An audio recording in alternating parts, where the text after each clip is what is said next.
কোথায় যাবেন, যে কোনো জায়গায় যান। নবী ঈসা আলাইহিস সালামকে চতুর্দিক থেকে আক্রমণ করছে ইহুদিরা। আল্লাহ রাব্বুল আলামিন তাকে এমন হেফাজত করলেন, তার কাছে তাকে উঠিয়ে নিলেন। এটা কি দয়ার পরিচয় নয়? এই যে একটু আগে তেলাওয়াত করলো শুরুর আগে নবী মুসা আলাইহিস সালামের ঘটনা। বানু ইসরাইল একটার পর একটা অবাধ্যতা করেই গেছে। আল্লাহ পাক তারপরেও তাদের কাছে নবী পাঠিয়েছেন, নবী মুসাকে পাঠিয়েছেন। ফেরাউনের মতো জালেম শাসকের হাত থেকে বানু ইসরাইলকে আল্লাহ পাক উদ্ধার করেছেন। এটা কি দয়ার পরিচয় নয়? নবী মুসা আলাইহিস সালাম গাছের নিচে বসে আছেন, খাবার নাই, বাসস্থান নাই, কিচ্ছু নাই। বরং তার গায়ে একটা অপবাদ দেওয়া হয়েছে যে তিনি নাকি একজন মানুষকে খুন করেছেন, অথচ তার ইন্টেনশন সেটা ছিল না।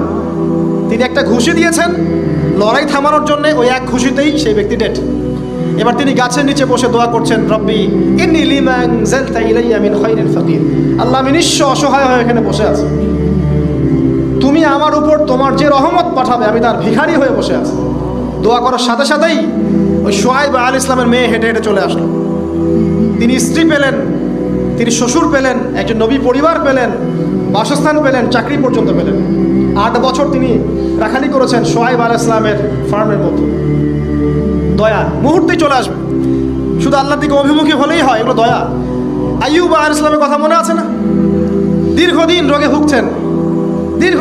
ভুগছেন, চিকিৎসা হচ্ছে না, ভালো হচ্ছে না, শেফা হচ্ছে না। এখানে যারা আধ্যাত্মিকত্ব নিয়ে পড়াশোনা করেন, লেখালেখি করেন, তারা বলেছেন তাদের কিছু কিতাবের মধ্যে